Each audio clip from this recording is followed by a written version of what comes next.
3 साल का समय, करोड़ों का खर्च, इलेक्शन एक प्रोसेस होता है, पूरे बिहार की पदयात्रा, हासिल क्या है इस चुनाव का?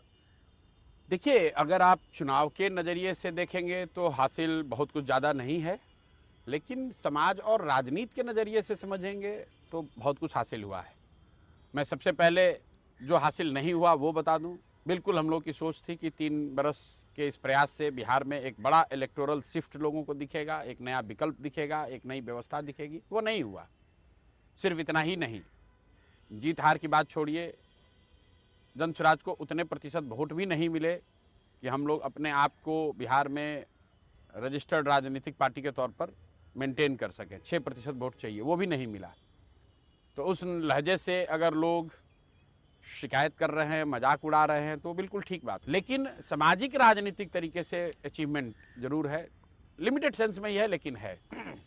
वो ये है कि पहली बार बिहार में जातियों की राजनीति उस तरह से होती हुई नहीं दिखी जिस तरह से यहाँ पिछले 30-35 साल में लोगों ने देखा है। पहली बार हिंदू मुसलमान के नाम पर चुनाव नहीं लड़ा गया।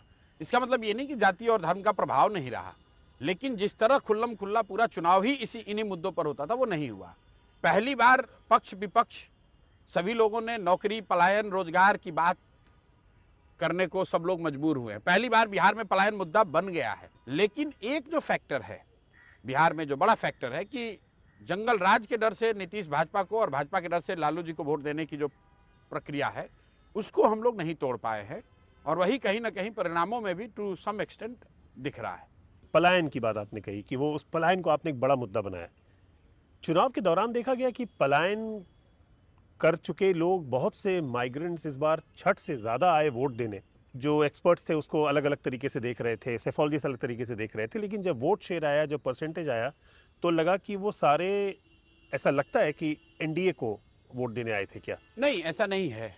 क्योंकि अगर आप एग्रीगेट टर्म्स में भी देखेंगे तो जो महागठबंधन का वोट है वो तो जितना था उतना ही बना हुआ है।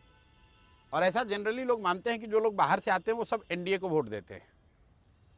तो अगर जो वोट एनडीए को बढ़कर मिला है और जो वोट जनसुराज को मिला है, तो उसमें एक बड़ा शेयर पलायन से प्रभावित लोगों का रहा है।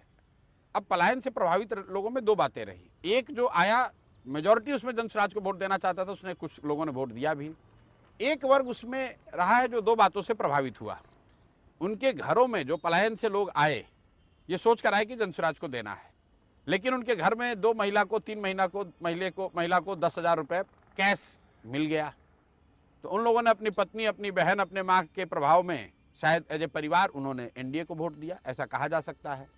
और दूसरा, जो लोग वहाँ से लौट कर आए, ज़्यादातर ये मानते हैं लोग कि जो लोग बाहर से आते हैं वो एनडीए महागठबंधन के, राजद के जंगल राज की वजह से उनको वोट नहीं देते।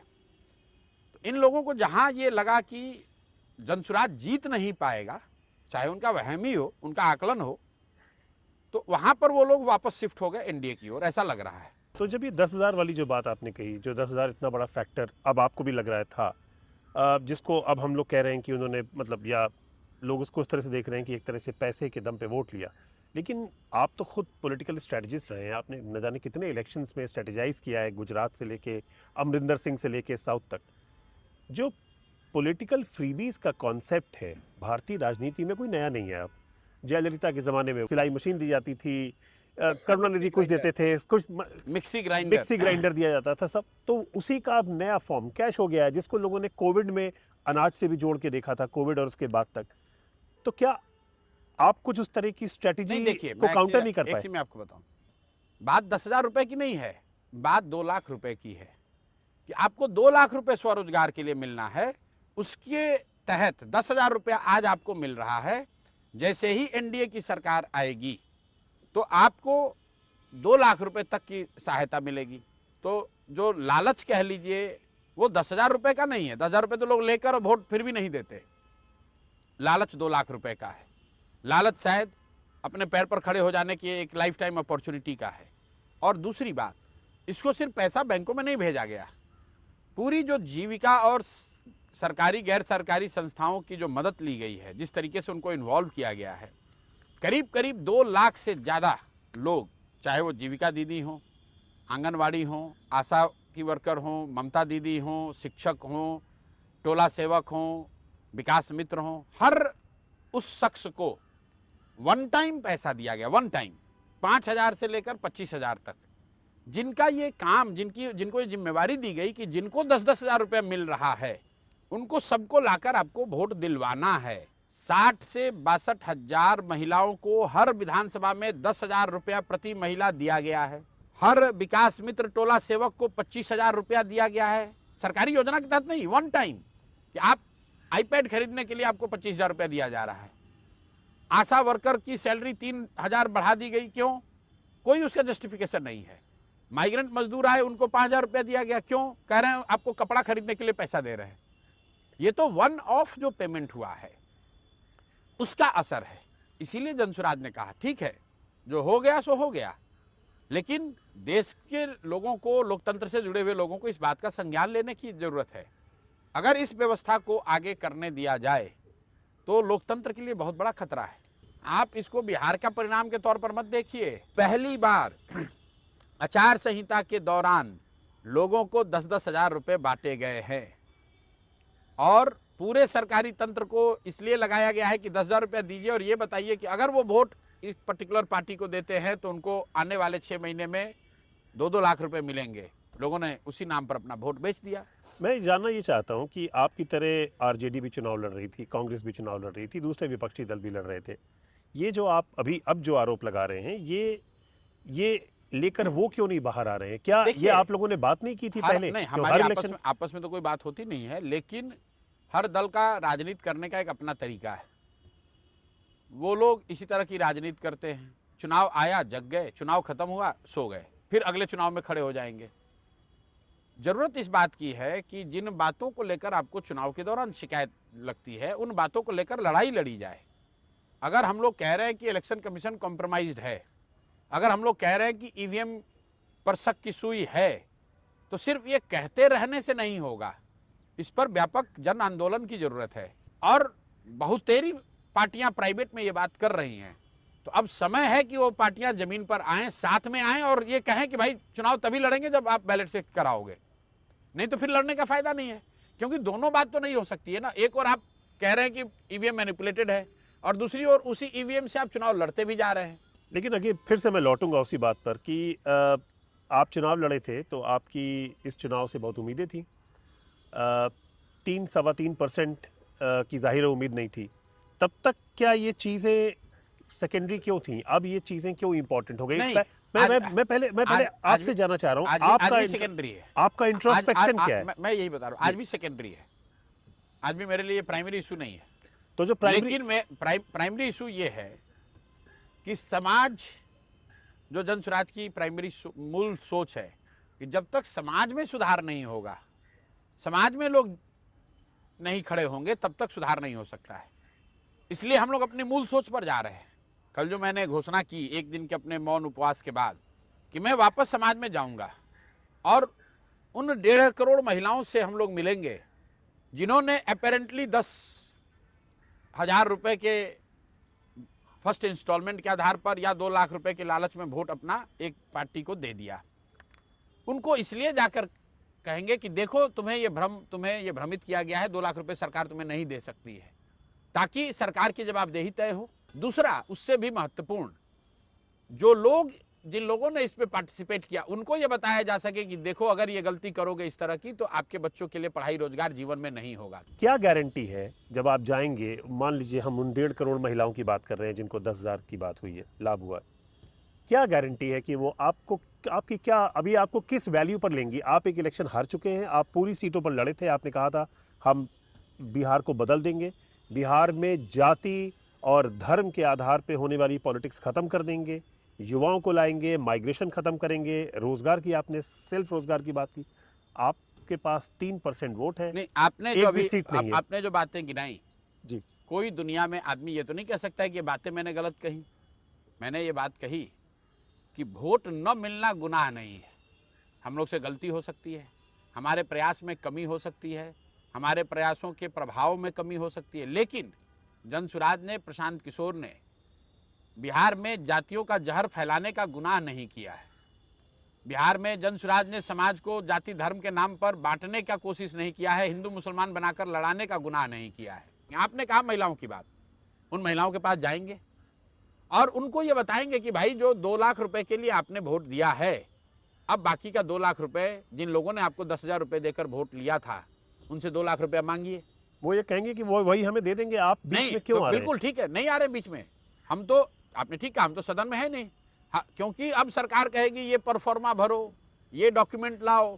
तो हम लोगों ने कहा है कि जन स्वराज हर उस महिला की मदद करेगा जो कि 10,000 के बाद 2 लाख रुपए के स्वरोजगार के लिए अपनी माइक्रो प्लानिंग कराना चाहता है। इस सब के पहले मूलभूत बात ये कि आपने क्या ड्राइंग बोर्ड पे वापस जाके ये देखा कि कहाँ कहाँ चूके आप? नहीं बिल्कुल, वो तो देखेंगे ही। मैंने पहले आपको कहा कि जब आप 3-3.5 साल कोई प्रयास करते हैं और उसमें उस तरह का आपको उस तरह की सफलता नहीं मिलती है, तो दूसरों पर उंगली उठाने के साथ या दूसरों के उंगली उठाने से पहले मुझे अपना गिरिबान झांक कर तो देखना ही है कि मेरे प्रयास में कहाँ कमी रह गई, मेरे संगठन में कहाँ कमी रह गई।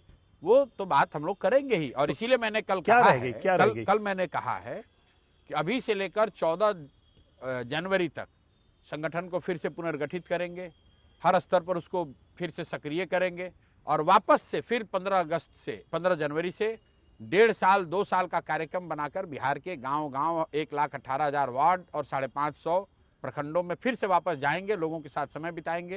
लेकिन बिहार के मतदाता 202 सीट 243 में जिस सरकार को दे चुके हैं, वो एक भरोसा है, ओवरवेलमिंग भरोसा है। नहीं, भरोसा है, लेकिन और अब आप उसको निगेट, पहली बात तो उसको आप निगेट नहीं कर सकते। नहीं, बिल्कुल निगेट कर रहे हैं। क्योंकि निगेट इस सेंस में कर रहे हैं कि लोग अगर बदलाव चाहते थे तो ये इनकी संख्या चाहे 125 थी या 202 है, सरकार में कल जो मंत्रिमंडल बना है उसमें कौन से नए चेहरे आ गए, उसमें कौन से भ्रष्ट लोगों को हटा दिया, उसमें क्या आपराधिक चरित्र के लोगों को हटा दिया गया, क्या उसमें नेताओं के बच्चों को जिम्मेवारियां नहीं दी गई हैं? मैं इसी पर आना चाह रहा था कि चुनाव के दौरान, कैंपेन के दौरान आप लगातार ये बातें अपनी सभाओं में उजागर करते रहे, यही बातें।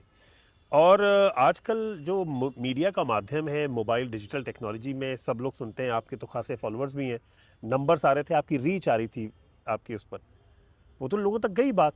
वही लोग दोबारा मंत्री बने हैं, वही लोग, सब कुछ वैसा है, विश्वास है लोगों का। बने हैं तो ये उन मतदाताओं को, बिहार के उस जनता के मुंह पर तमाचा है कि देखो, तुमने जो बात सुनी, समझी, तुम्हें जो बात अच्छी लगी, उस पर तुमने एक्ट नहीं किया।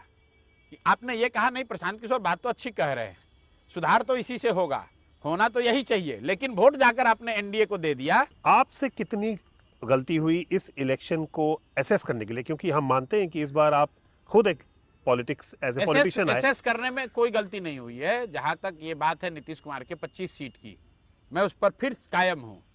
नीतीश कुमार और जदयू की जितनी ताकत, जितनी पॉपुलैरिटी थी, उसके हिसाब से उनको 25 सीट ही आना चाहिए था।